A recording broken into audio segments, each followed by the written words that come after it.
Built Kailasa. मैंने India क्यों छोड़ा और क्यों कैलासा का निर्माण किया। नित्यानंद के कैलासा का हिंदुओं को ऑफर। क्या है नित्यानंद का देश, कैलासा में क्या क्या है सुविधाएं। विश्व के पहले हिंदू राष्ट्र में ऐसे जाएं, रहने खाने के साथ सब फ्री है। नित्यानंद के हिंदू राष्ट्र कैलासा की शहर जहाँ सब कुछ मिलेगा फ्री।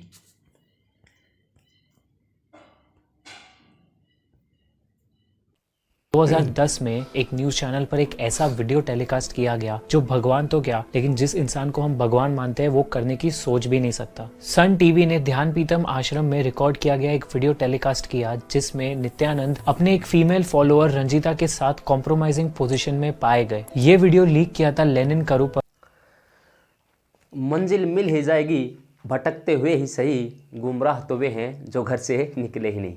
तो इसी के साथ दोस्तों स्वागत आप सभी का आपके अपने चैनल आरडी गुरुकुल पर। मैं मित महाराज। तो दोस्तों आज का हमारा टॉपिक रहेगा एक नया राष्ट्र का उदय हो रहा है। दोस्तों आपने अभी कुछ दिनों न्यूज़ में काफ़ी चर्चा में रहा यूएसके, यूनाइटेड स्टेट ऑफ कैलासा। एक स्वामी है, एक बाबा है जो भगोड़ा है, जो भारत से, तो उन्हें एक नए राष्ट्र का निर्माण किया है। दोस्तों उस नए राष्ट्र को नाम दिया उन्होंने कैलासा। तो दोस्तों आज उसी के बारे में जानेंगे कि ये नया राष्ट्र क्या है, यूनाइटेड स्टेट ऑफ कैलासा। कैसे नए राष्ट्र बनते हैं दोस्तों, कि ये नया राष्ट्र इन्होंने घोषित तो कर दिया, क्या यह नया राष्ट्र बन गया। ऐसे तो अगर मैं चाहूँ कि तो मेरे जितना भी मेरा इलाका है, मेरा खेत है या फिर मेरा घर है, उसको मैं एक नया राष्ट्र घोषित कर दूँ। ऐसे तो फिर हर व्यक्ति अपना अपना, जिसको ज़्यादा ज़मीन आती होगी वो अपना नया राष्ट्र घोषित कर देगा। कहीं बाहर जाके, कहीं बाहर वाले, विदेश वाले अपने भारत में आके भारत में ज़मीन ली थोड़ी बहुत जितनी भी, और फिर उसको एक नया राष्ट्र घोषित कर दे। क्या ऐसा होता है दोस्तों? तो ये नए राष्ट्र का निर्माण होता है कैसे, नए राष्ट्रों का।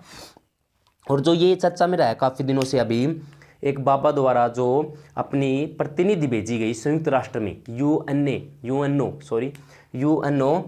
United nation of organisation.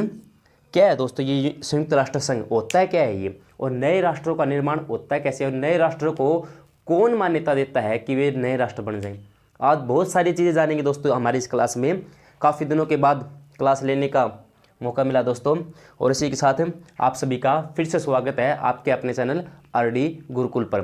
तो दोस्तों हुआ क्या कि बीते महीने जो हमारा 22 फरवरी को संयुक्त राष्ट्र संघ जेनेवा में, तो दोस्तों बहुत से जो मैन संगठन हैं उनके लगभग आपको जो हेड ऑफिस है वे कहाँ मिलेंगे, जेनेवा में मिलेंगे दोस्तों। जेनेवा में WTO, WHO, world trade organisation, world health organisation, क्या है दोस्तों ये विश्व व्यापार संगठन और विश्व स्वास्थ्य संगठन। इनके आपको ज़्यादातर के जो मुख्यालय हैं वे आपको कहाँ मिलेंगे दोस्तों, जेनेवा में मिलेंगे। ये एक स्विट्जरलैंड का शहर है दोस्तों जेनेवा। काफ़ी चर्चित शहर रहता है ये, क्योंकि बहुत से तो मुख्यालय हैं और इसी प्रकार बहुत से संगठनों ने अपना मुख्यालय वहाँ कर रखा है। और एक स्विट्जरलैंड का शहर है, स्विट्जरलैंड एक विकसित देश है दोस्तों। तो आज सबसे पहले क्या जानेंगे दोस्तों, जो ये यूएसके है, क्या है ये राष्ट्र, किसने घोषित किया, ये कौन है वो बाबा। और बाबा का नाम लेते आप समझ गए होंगे दोस्तों कि वो भारत से ही होगा, भगोड़ा है वो।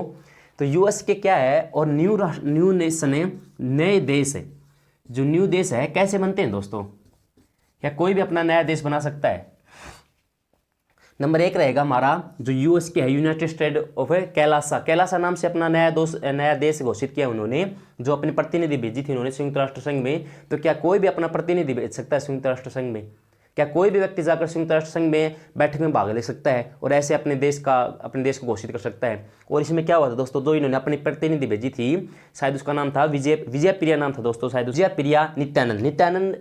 आपको बताऊंगा दोस्तों स्टोरी नित्यानंद की भी, क्या स्टोरी है। विजय प्रिया जो उन्होंने अपनी प्रतिनिधि भेजी संयुक्त राष्ट्र में, तो उन्होंने अपने नए देश का निर्माण दोस्तों काफ़ी साल पहले उन्होंने दिखाया। और उन्होंने कहा है कि 154 देशों में उनके क्या है दोस्तों, उनके हेड ऑफिस है, उनके ऑफिस हैं। जैसे हमारे दूतावास होते हैं, भारत के दूतावास अलग अलग भिन्न भिन्न शहरों में, भिन्न भिन्न देशों में होते हैं, उसी प्रकार जो विजय प्रिया थी, जो उन्होंने संयुक्त राष्ट्र संघ में उन्होंने बोला इन्होंने क्या खास काम क्या था इनका, इन्होंने सिर्फ भारत की बुराई की थी दोस्तों, कि भारत ने इतना दबाव बना दिया हमारे स्वामी पर, जो इनका बाबा है भगोड़ा बाबा है, उन पर इतना दबाव बना दिया भारत ने कि उन्हें अपना देश जो भारत देश है वो छोड़कर भागना पड़ा। इस पर भी चर्चा करेंगे। और जो ये नया देश घोषित कर दिया दोस्तों, तो क्या कोई भी व्यक्ति नया देश अपना बना सकता है? मैंने आपको शुरू में स्टार्टिंग में बताया मेरे पास कुछ ज़मीन है, तो क्या मैं भी अपना नया राष्ट्र घोषित कर सकता हूँ? तो ये नए राष्ट्र बनते कैसे हैं, कौन इनको मान्यता देता है, और कैसे हम नया राष्ट्र खुद का, अगर हम चाहें क्या खुद का राष्ट्र नया राष्ट्र बना सकते हैं? नंबर 3 जानेंगे दोस्तों, UNO जो संयुक्त राष्ट्र संघ है, जिसमें इसकी बैठक हुई थी। जो भी बैठक थी मैं बता देता हूँ दोस्तों, वो मानवाधिकार से संबंधित बैठक थी, और उसमें किसी भी देश का कोई भी प्रतिनिधि भाग ले सकता था, ऐसे थी वो, ओपन बैठक थी दोस्तों। लेकिन वैसे ही UNO की बैठक में हम भाग नहीं ले सकते, तो वो एक ओपन बैठक थी, मानवाधिकार से संबंधित थी, कि विश्व में जो मानवाधिकार हैं उन पर कोई हनन तो नहीं हो रहा है। तो उस बैठक में इन्होंने मानवाधिकार का नाम लेकर भाग लिया, लेकिन उन्होंने अपना इनकी कुछ मंशा और ही थी। तो UNO क्या है दोस्तों, कब इसकी स्थापना हुई और क्या इसका काम है? तो नए राष्ट्र का निर्माण क्या UNO करता है या फिर कोई भी राष्ट्र कर सकता है? क्या भारत चाहे तो किसी भी, जैसे भारत में आपको पता होगा दोस्तों, पंजाब में खालिस्तान की मांग वर्षों से चल रही है, जिस खालिस्तान की मांग की वजह से इंदिरा गांधी का एसेसिनेशन हुआ था दोस्तों। क्या हुआ था 1984 में, जो इंदिरा गांधी मारी गई थी, उसी खालिस्तान की मांग की वजह से मारी गई थी। वो खालिस्तान की मांग आज भी चल रही है। किसान आंदोलन में आपने देखा होगा कैसे विरोधी लोगों ने किसान आंदोलन को खालिस्तान के लोगों के साथ जोड़कर देखा गया था। तो वो बिल्कुल भी ऐसा नहीं था दोस्तों, किसानों का आंदोलन था वो। तो UNO क्या है दोस्तों, कैसे इसका निर्माण हुआ था और इसका काम क्या है, क्या इसके अंग हैं और क्या इसका मुख्य काम रहता है, यह भी जानेंगे हम इस क्लास में। UNO क्या है और क्या जानेंगे दोस्तों, जो नए राष्ट्र है, हम क्या नए राष्ट्रों का निर्माण खुद भी कर सकते हैं या फिर कौन नए राष्ट्रों का निर्माण करता है? बढ़ते हैं हमारी क्लास की तरफ है USK। आज चर्चा इसी की रहेगी दोस्तों कि USK क्या है, यूनाइटेड स्टेट ऑफ कैलासा। अब कैलासा दोस्तों, आप अगर आपने कैलासा नाम सुना होगा, कैलाश है, तो क्या है दोस्तों कैलाश? कैलाश पर्वत सुना होगा आपने, भगवान शिव का निवास बताया जाता है। हिंदू धर्म के जो त्रिदेव हैं, ब्रह्मा विष्णु महेश, जो महेश हैं, जो शिव भगवान हैं, उनका निवास स्थान बताया जाता है कैलाश पर्वत। और इस कैलाश पर्वत को अगर आप पौराणिक कथाओं से जानकार होंगे, आपने सुनी होंगी, तो इसी कैलाश पर्वत को रावण ने हिला दिया था। जो रावण बहुत ही बलशाली था, उस चर्चा पर नहीं जाते हुए दोस्तों, जो कैलाश पर्वत है उस पर भगवान शंकर का निवास स्थान बताया जाता है। तो उसी कैलाश के नाम से एक भारत का साउथ का एक बाबा है जिसका नाम है स्वामी नित्यानंद। उस नित्यानंद जो 2019 में भारत से भाग गया था। क्यों भाग गया दोस्तों? इस पर बलात्कार, रेप और बहुत से ऐसे घिनौने अपराध किए इन्होंने, जो इन पर फिर केस चला और वे केस सही साबित हुए। और आपको कुछ स्क्रीन पर फोटोज दिखाई दे रही दोस्तों, साउथ की एक्ट्रेस के साथ, ये एक साउथ की एक्ट्रेस थी, इनके साथ एक कमरे में इनकी MMS इनका वायरल हुआ था। ये आजकल के जो बाबा पाखंडी लोग हैं, इनकी काफ़ी MMS आपको नेट पर देखने को मिल जाएंगे।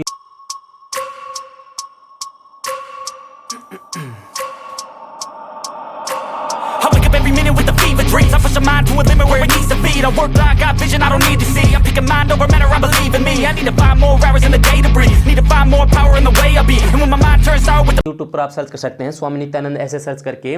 वेबसाइट्स गूगल पर सर्च मत करना, इनकी वेबसाइट खुलेगी जिनमें आपको इनका नया देश दिखने को मिलेगा। और अंधविश्वासी लोग होते हैं जो इनको बढ़ावा देते हैं।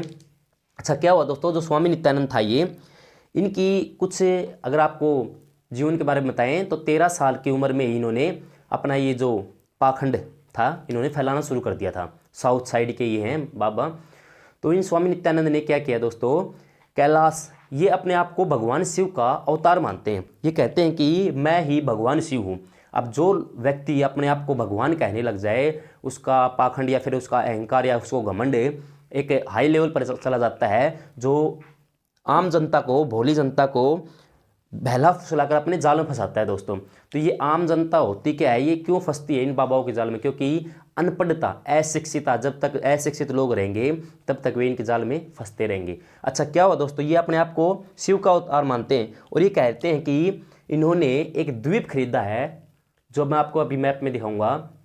उस द्वीप का नाम इन्होंने कैलाश रखा है। क्योंकि भगवान शिव का निवास स्थान क्या है? कैलाश पर्वत, जो भारत में हमारे कैलाश पर्वत को माना जाता है। उसी कैलासा के नाम से इन्होंने एक नए देश का निर्माण कर दिया है। उस देश का नाम इन्होंने टेका है यूनाइटेड स्टेट ऑफ कैलासा।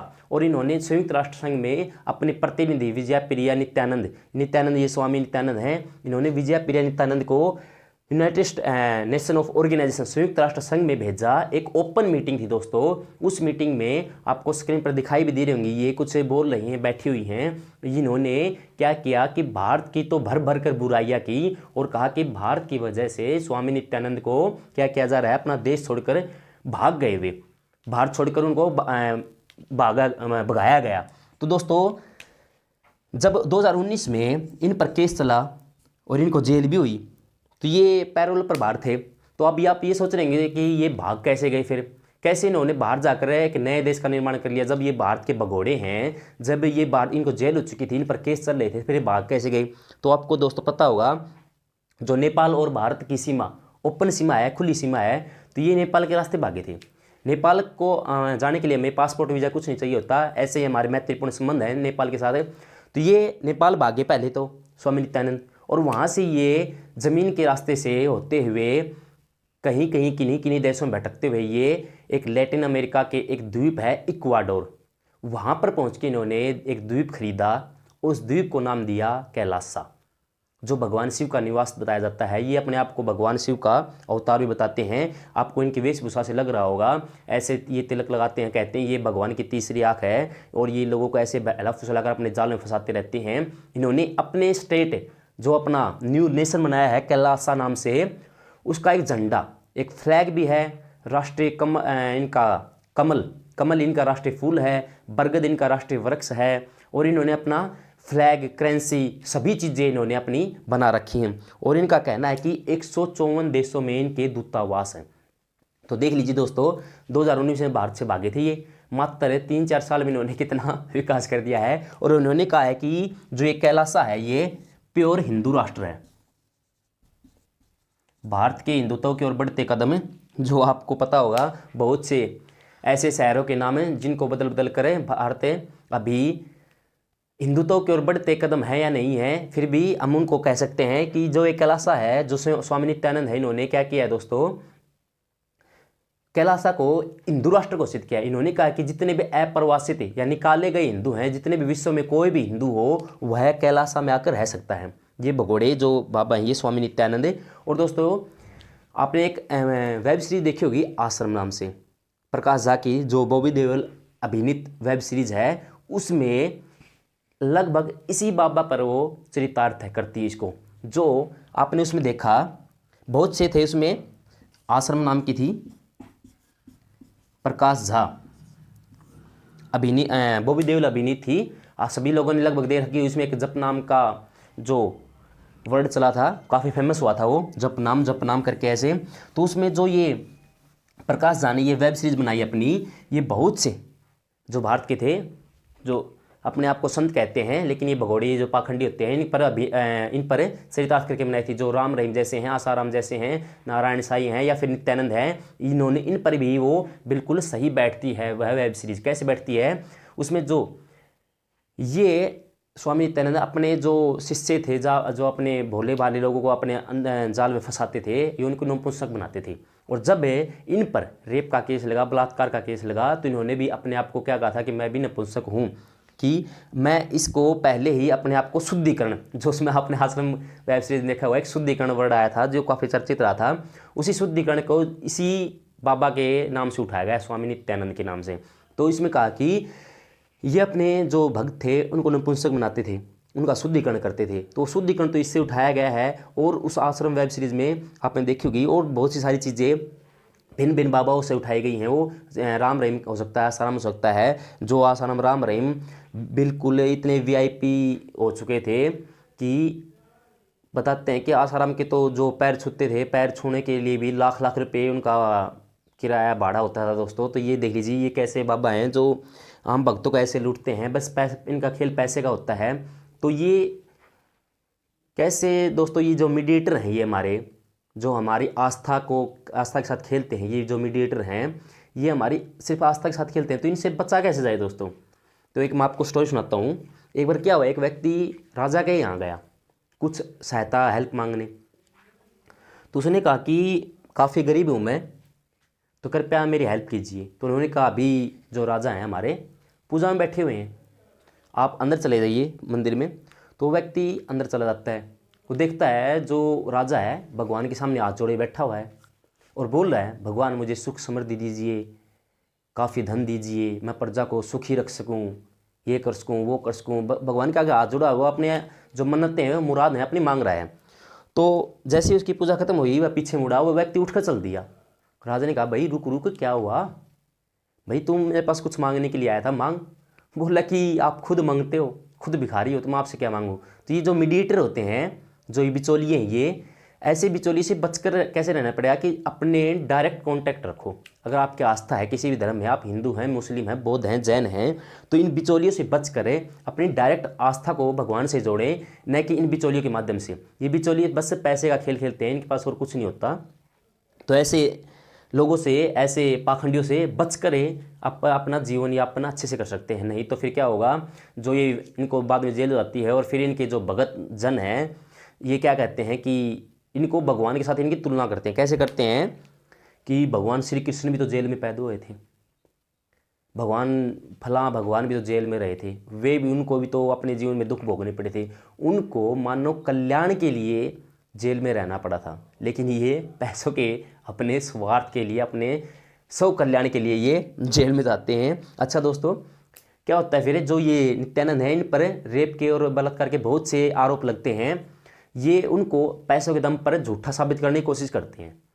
जब ये झूठा साबित करने की कोशिश करते हैं तो जो सीबीआई होती है या फिर भारत के जो इंटेलिजेंस ब्यूरो है, वो इसको धर दबोचती है, पता करती है कि ये ही असली रेप का आरोपी है, ये नपुंसक नहीं है, शुद्धिकरण इसका बिल्कुल नहीं हो रखा, ये सिर्फ अपने भक्तों का शुद्धिकरण करते हैं और अपना नहीं करते। ये अपने अपनी मौज में ज़िंदगी जीते हैं ये।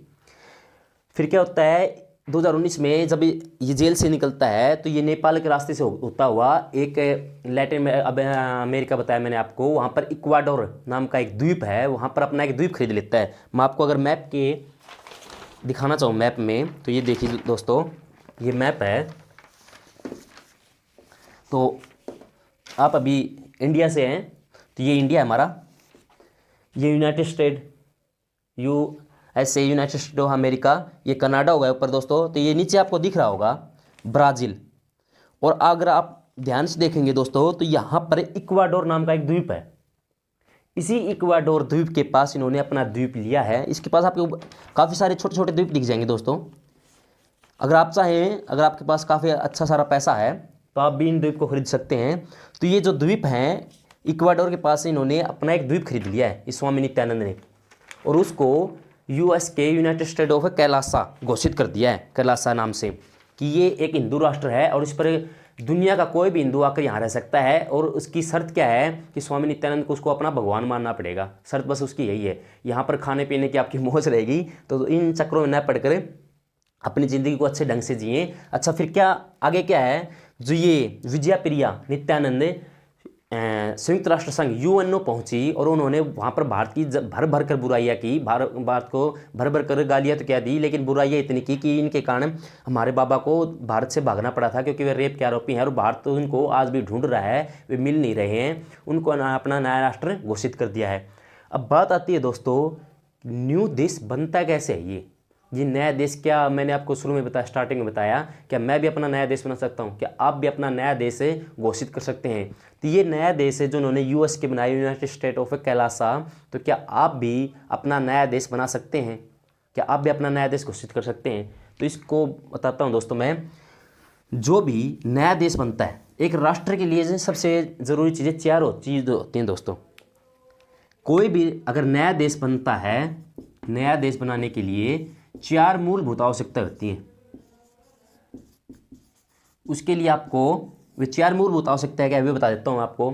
एक तो जनसंख्या। अगर कोई भी राष्ट्र बनता है तो उसके लिए जनसंख्या होनी चाहिए, एक निश्चित जनसंख्या, एक निश्चित भूभाग, उसकी खुद की ज़मीन होनी चाहिए, और जो वे जनसंख्या वाले लोग हैं उस भूभाग पर अपना विश्वास रखते हों, उस देश में अपना ट्रस्ट रखते हों, ये नहीं हो कि वे सभी आतंकवादी आपने इकट्ठे किए, किसी जगह पर किसी द्वीप पे ले गए और उसको अपना नया देश घोषित कर लिया। निश्चित भूभाग होना चाहिए, जनसंख्या होनी चाहिए और सरकार होनी चाहिए दोस्तों, कि ये नहीं हो जैसे इन्होंने अपना यूनाइटेड स्टेट ऑफ कैलासा घोषित कर दिया, अब ये इन्होंने ऐसे ऐसे नियम बना दिए कि वहाँ पर मर्डर की आपको कोई सज़ा नहीं होगी, आप रेप कर सकते हैं, ये जैसे ये खुद पाखंडी हैं ऐसे पाखंड फैला सकते हैं, या फिर जो कोई भी, तो ऐसे ऐसे कानून दोस्तों जो आपको काफ़ी हद तक छूट देते हों, तो ऐसे तो काफ़ी जो गलत लोग हैं, बुरे लोग हैं, वहाँ पर जा जाकर बस जाएंगे और वहाँ पर कुछ भी करें वे तो उनको खुली छूट हो जाएगी। लेकिन वहाँ पर एक वैलिड सरकार भी होनी चाहिए दोस्तों, जनसंख्या, एक भूभाग होना चाहिए, सरकार होनी चाहिए और सबसे ज़रूरी वह राष्ट्र संप्रभु होना चाहिए, किसी के दबाव में नहीं रहना चाहिए। संप्रभु का मतलब है विभिन्न राष्ट्रों के साथ अपने संबंध स्थापित होने चाहिए, राजनीतिक कह सकते हैं, सामाजिक, आर्थिक, कैसे भी उसके संबंध अलग अलग राष्ट्रों के साथ संबंधित होने चाहिए। संप्रभुता, ये संप्रभुता होता क्या है? संप्रभुता होता है कि हम अपने आंतरिक और बाह्य जो मामले के जो फैसले हैं वे स्वयं ले सकें, उन पर किसी अन्य देश का दबाव न हो। ऐसे बहुत से देश हैं जिन्होंने अपने आप को, नए नए द्वीप हैं जिन्होंने अपने आप को राष्ट्र घोषित कर रखा है, लेकिन जब तक उनको अन्य देश मान्यता नहीं देते हैं तब तक वे नए देश नहीं बनते। मैंने आपको स्टार्टिंग में बताया, आपके पास ज़मीन है, मान लो 5-10 किले जितने भी आपके पास ज़मीन है, कि आप उसको एक बाउंड्री उसकी खींच करें, अपने परिवार को वहाँ पर बसा करें, निश्चित भूभाग हो जाएगा, आपके पास जनसंख्या हो जाएगी, अपना अपने परिवार को बसा लेंगे उसमें। सरकार आप ये कह देंगे कि हम ही सरकार हैं यहाँ के, मैं राष्ट्रपति हूँ, मैं प्रधानमंत्री, अपने घर वालों को बैठा कर। लेकिन संप्रभु, ये जो संप्रभुता है, प्रभु सत्ता है, जो विभिन्न राष्ट्रों के साथ आपके संबंध हैं, जब तक ये स्थापित नहीं होंगे आपके, तब तक आप किसी भी जमीन के भूभाग को आप नया राष्ट्र घोषित नहीं कर सकते। तो खास बात क्या है? प्रभु सत्ता, और विभिन्न राष्ट्र आपको मान्यता भी देते हो। और यहाँ पर मुख्य रोल है UNO, united nation of organisation. थोड़ा इसके बारे में जान लेते हैं कि खास बात है UNO की होती है। तो आपने देखा, क्या देखा आपने? नया देश बनाने के लिए आपको जनसंख्या चाहिए, सरकार चाहिए, खुद की भूभाग होना चाहिए आपके पास है। ये नहीं हो कि आपने जल में जाकर ये कह दिया कि समुद्र का यह एक नया देश है, तो ऐसे नया देश नहीं होता। उसका एक निश्चित भूभाग होना चाहिए, जो वहाँ पर जनसंख्या रहती है वो उसमें ट्रस्ट करती हो, उस देश में बिलीव रखती है। जैसे हम भारत के लोग भारत को एक संप्रभु राष्ट्र घोषित करते हैं, जो हमारी भारतीय प्रस्तावना है उसमें स्टार्टिंग में दे रखा है। तो जो आपको बताया मैंने, एक निश्चित भूभाग और वो जनसंख्या उस पर ट्रस्ट भी करती हो, एक वैलिड सरकार भी हो। वो लोकतांत्रिक हो सकती है, राजतांत्रिक हो सकती है, कैसी भी आपकी वो सरकार हो सकती है, लेकिन एक वैलिड सरकार होनी चाहिए, गवर्नमेंट होनी चाहिए। और संप्रभुता, विभिन्न राष्ट्रों के साथ आपके राजनयिक, सामाजिक, आर्थिक ऐसे संबंध भी स्थापित होने चाहिए। तो ये UNO क्या है? और जब नया देश बनता है तो अगर UNO उसको मान्यता दे देता है तो पूरा विश्व उसको मान्यता दे या ना दे कोई फर्क नहीं पड़ता। अकेला अगर UNO ने इसको मान्यता दे दी तो वह नया राष्ट्र घोषित हो जाता है। और यही कारण था कि जो ये विजया प्रिया नित्यानंद थी, जो नित्यानंद की प्रतिनिधि थी, इन्होंने US के संयुक्त राष्ट्र संघ में जाकर इन्होंने भाग लिया कार्रवाई में।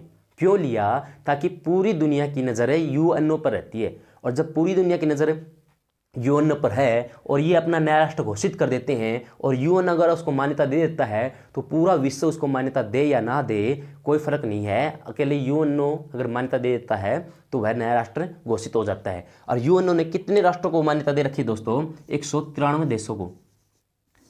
अच्छा, जान लेते हैं UNO क्या है, यूनाइटेड नेशन ऑफ ऑर्गेनाइजेशन। क्या होता है दोस्तों? प्रथम विश्व युद्ध होता है 1914 से 1918, 1919 की वर्साई जो संधि होती है उसी से इसका समाप्ति मानी जाती है। तो जो 1914 से 1918, 1919 आप मान सकते हैं विश्व युद्ध होता है। दुनिया का सबसे बड़ा युद्ध कहा जाता था उस समय। कहा था कि आज तक ऐसा युद्ध ना तो हुआ है और ना आज के बाद ऐसा युद्ध होगा। प्रथम विश्व युद्ध को कहा गया था ऐसी बातें। तो क्या हुआ कि सभी राष्ट्रों ने सोचा कि कभी भविष्य में ऐसा युद्ध दोबारा न हो, तो इसके लिए हमें एक संगठन बनाते हैं। तो उन्होंने बनाया league of nation. League of nation बनाया। किसने बनाया था? जो अमेरिका के राष्ट्रपति थे वुडरो विल्सन, उन्होंने लीग ऑफ नेशन की घोषणा की। और इस लीग ऑफ नेशन की शर्त क्या थी कि किसी भी राष्ट्र को लीग ऑफ नेशन का सदस्य बनने के लिए अपनी संसद में जाकर एक एक्ट पारित करना होता था, जिससे वह लीग ऑफ नेशन का सदस्य बन जाएगा। और लीग ऑफ नेशन का मुख्य कार्य क्या था कि विश्व में आगे कभी भी युद्ध न होने देना। तो लीग ऑफ नेशन की शर्त ये थी और इसका यह फेल हो गया। इसके फेलियर का मुख्य कारण क्या था कि अमेरिका के राष्ट्रपति ने इसकी घोषणा की और अमेरिका खुद इसका सदस्य नहीं बना। तो फिर क्या होता है, लीग ऑफ नेशन 1900 कब इसकी फेलियर घटना कब होती है, जब 1939 से 1945 तक द्वितीय विश्व युद्ध होता है।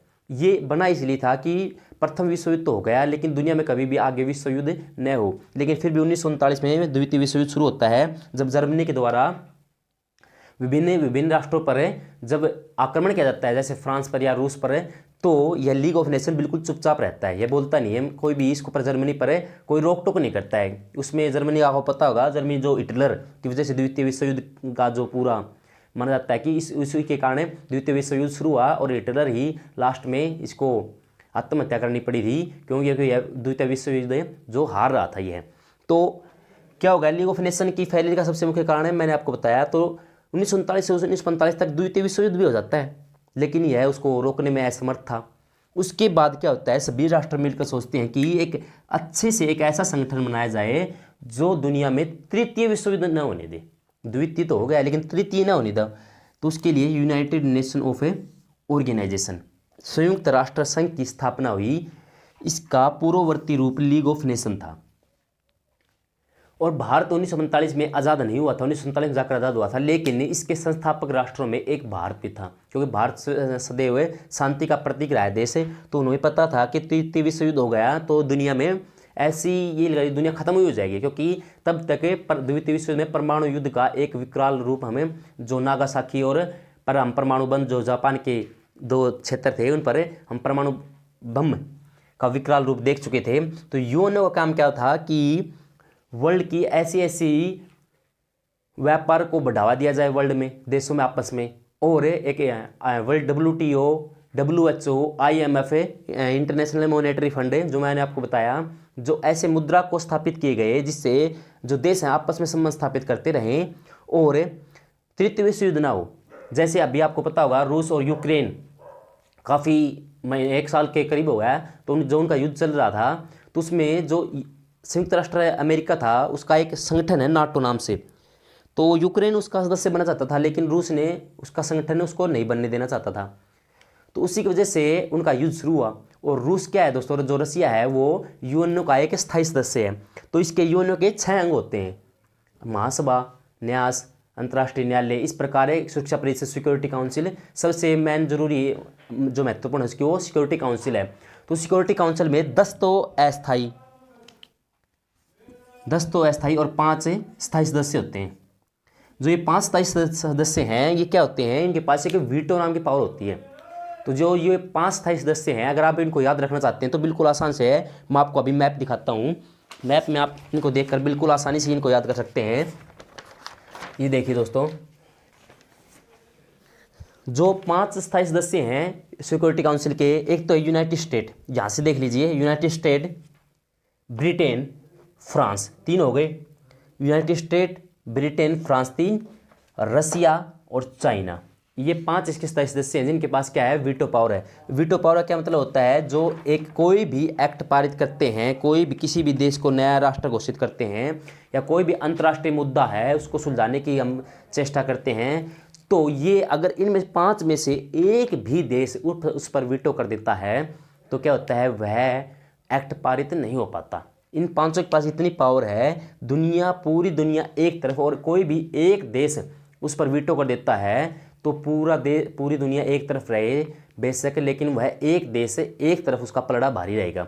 और वीटो पावर का सबसे ज़्यादा प्रयोग किसने किया है दोस्तों, सबसे ज़्यादा प्रयोग किया है रूस ने आज तक वीटो पावर का।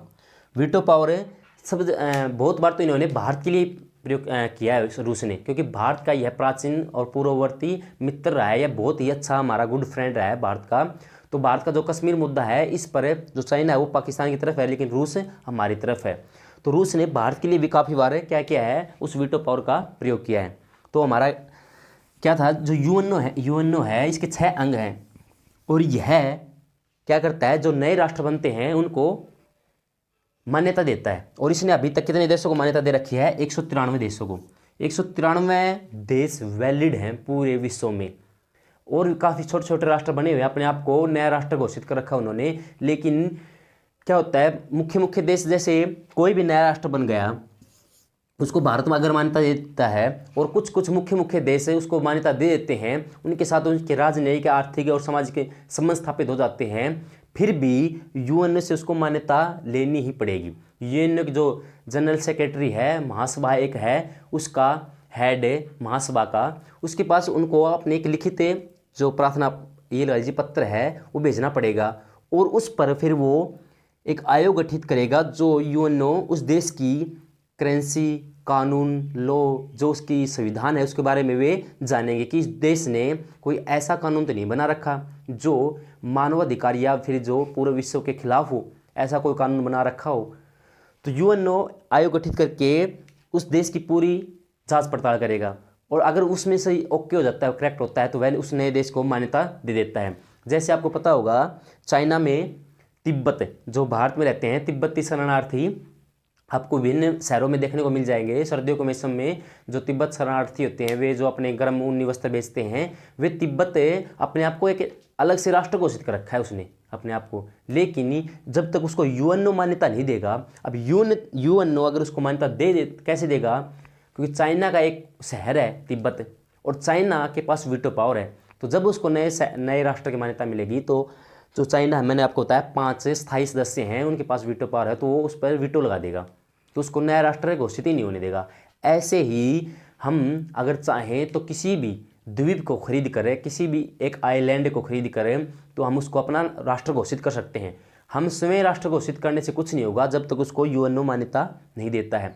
तो इसी वजह से जो विजय प्रिया नित्यानंद है, जो इस बाबा नित्यानंद की जो प्रतिनिधि थी, वो संयुक्त राष्ट्र संघ में गई, और एक ओपन मीटिंग थी, मैंने आपको बताया, एक ओपन बैठक थी जिसमें किसी भी देश का कोई भी प्रतिनिधि भाग ले सकता था, जो मानव अधिकार से संबंधित थी कि दुनिया में कोई मानव अधिकार से उल्लंघन कोई काम तो नहीं चल रहा है। या फिर तो उन्होंने क्या किया, उस बैठक में भाग लिया, और यूनाइटेड स्टेट ऑफ कैलासा अपने देश का उन्होंने बखान वहाँ पर शुरू कर दिया। जो बीते महीने 22 फरवरी और 24 फरवरी को 2 बैठक हुई थी, जो यूएनओ की जो बैठक थी, यूएनओ ने उसको कह दिया कि जो ये नित्यानंद की प्रतिनिधि आई हुई है, इसका इस बैठक से कोई भी औचित्यपूर्ण बातें इन्होंने नहीं की, हम इनकी बातों को खारिज करते हैं।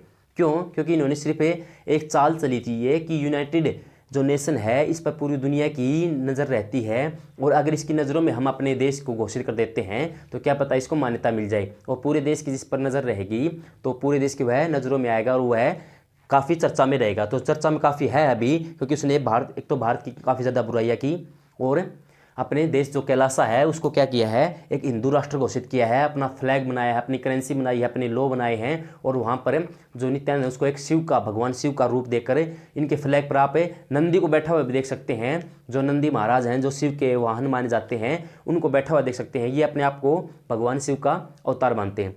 तो दोस्तों, हमने जाना तीनों राष्ट्र कैसे बनते हैं, और यूएनओ का जो पूर्ववर्ती रूप था लीग ऑफ नेशन, जो अमेरिका के राष्ट्रपति थे वुड्रो विल्सन, और यूएनओ की जब स्थापना हुई तो अमेरिका के राष्ट्रपति कौन थे, रूजवेल्ट। तो 1945 में इसकी जब 24 अक्टूबर 1945 की स्थापना हुई, उसके बाद इसने पूरे विश्व में ऐसा शांति का माहौल स्थापित करने की कोशिश की है जिससे आगे कोई महायुद्ध या तृतीय विश्व युद्ध ना छिड़े। अब रूस और यूक्रेन का ये 1 साल के करीब हो गया युद्ध चल रहा था, तो इससे भी विश्व युद्ध स्टार्ट हो सकता था। लेकिन यूएनओ ने अपनी भूमिका अच्छे से निभाई या नहीं निभाई, क्योंकि इतना लंबा युद्ध नहीं चलना चाहिए था अगर और भी अच्छे से अपनी भूमिका निभाते तो। और यूएनओ में भारत अस्थायी सदस्य, आपको पता होगा, स्थायी सदस्य नहीं है, क्योंकि भारत अगर स्थायी सदस्य बनता है तो भारत के लिए बहुत लाभकारी है। तो भारत स्थायी सदस्य क्यों नहीं बन पाता? क्योंकि जो चारों देश हैं, मैंने आपको बताया था 5 देश कौन से, अमेरिका, ब्रिटेन, फ्रांस, रसिया और चाइना। रसिया और चाइना बिल्कुल हमारे पड़ोसी हैं। यूरोप महाद्वीप के 2 देश, ब्रिटेन और फ्रांस, और एक अमेरिका, स्वयं अमेरिका। और इसकी बैठकें हैं जेनेवा में, इसकी बैठक होती हैं, जो स्विट्जरलैंड का एक शहर है। तो क्या है, जो 4 देश हैं, कौन कौन से बताया मैंने आपको, अमेरिका, ब्रिटेन, फ्रांस, रसिया, ये 4 देश तो भारत के पक्ष में हैं कि भारत को जो यूएनओ की जो सिक्योरिटी काउंसिल है, सुरक्षा परिषद है, इसमें स्थायी सदस्य भारत को बनना चाहिए। जो स्थायी सदस्य मैंने आपको बताया कि भारत को स्थायी सदस्य बनना चाहिए, लेकिन जो चाइना है वह इस बात पर हमेशा वीटो कर देता है कि भारत स्थायी सदस्य नहीं बन सकता। क्यों? क्योंकि बहुत से ऐसे नेगेटिव पॉइंट भी हैं जिन्हें चाइना आगे दिखा देता है, जैसे एनपीटी, सीटीबीटी पर हमने भारत ने हस्ताक्षर नहीं कर रखे। एनपीटी क्या है दोस्तों, मैंने आपको बता देता हूँ कि कोई भी जो देश है वह परमाणु हथियार नहीं रखेगा, और सीटीबीटी कोई भी देश परमाणु हथियारों का परीक्षण नहीं करेगा जमीन पर, आकाश में, जल में। तो भारत ने सीटीबीटी पर हस्ताक्षर और एनपीटी पर हस्ताक्षर नहीं कर रखे, क्योंकि भारत का कहना है कि या तो कोई भी नियम बनाओ तो पूरे विश्व के लिए लागू होने चाहिए, क्योंकि एनपीटी और सीटीबीटी सिर्फ स्थायी सदस्य अपने पास परमाणु हथियार रख सकते हैं और पूरे विश्व कोई नहीं रख सकता। तो ऐसा तो कैसे हो सकता कि ये स्थायी सदस्य जो 5 स्थायी सदस्य हैं ये तो परमाणु हथियार रखें और पूरा विश्व न रखे?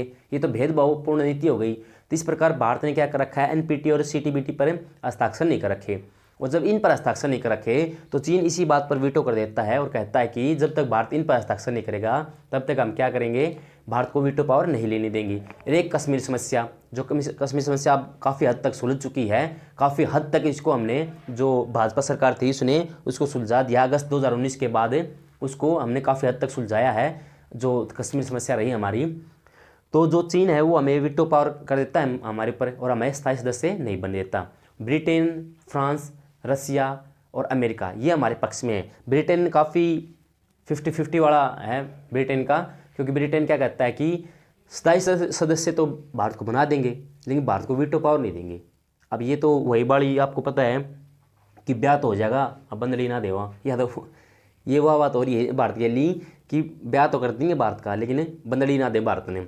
तो भारत के को स्थायी सदस्य तो बना देंगे लेकिन वीटो पावर नहीं देंगे। अब भारत इस बात पर भी खुश है कि हमें स्थायी सदस्य तो बनाए, कम से कम वीटो पावर दे या ना दे वो आगे देखी जाएगी। तो एक क्विक रीजन अगर करते हैं हमारा इसका क्या रहेगा, यूएस के जो एक भगोड़ा बाबा है जो हमारे भारत का साउथ साइड का है, जो 2019 में नेपाल के रास्ते से होता हुआ भाग गया और लैटिन अमेरिका के जो इक्वाडोर द्वीप है वहाँ पर एक द्वीप खरीदा और वहाँ पर अपना एक राष्ट्र बना लिया। उस राष्ट्र के उन्होंने अपने कानून बनाए, अपनी करेंसी बनाई, अपना फ्लैग बनाया, अपने सभी जो एक राष्ट्र के लिए ज़रूरी चीज़ होती हैं वो उन्होंने वहाँ पर विकसित की। और यूएस के यूनाइटेड स्टेट ऑफ कैलासा जो भगवान शिव का पर्वत निवास स्थान बताया जाता है, उसी नाम से इन्होंने अपना जो नया देश था वो घोषित किया।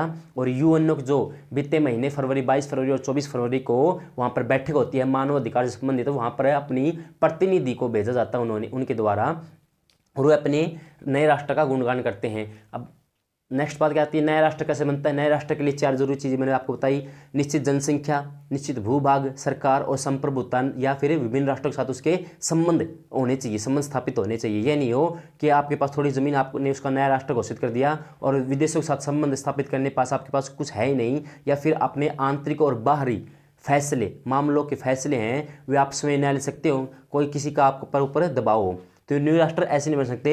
न्यू राष्ट्र को मान्यता कौन देता है, यूएनओ देता है, जिसकी स्थापना 24 अक्टूबर 1945 को हुई थी। इसकी स्थापना विश्व में शांति स्थापित करने के लिए, जो WTO, WHO जैसी भिन्न भिन्न संस्थाएं वे इसका भाग हैं, और IMF जैसी। तो नया राष्ट्र क्या होता है, नए राष्ट्र को जब ये मान्यता देते हैं तो वह राष्ट्र ऐसी मॉनेटरी फंड से पैसा उठा सकता है या फिर WTO का सदस्य बनकर अपने व्यापार को बढ़ावा दे सकता है। तो ये रही आज की हमारी क्लास। आशा करता हूँ अब ये आपको पसंद आई होगी, और इसी के साथ आपका दिन शुभ रहें, आप स्वस्थ रहें, मस्त रहें। धन्यवाद।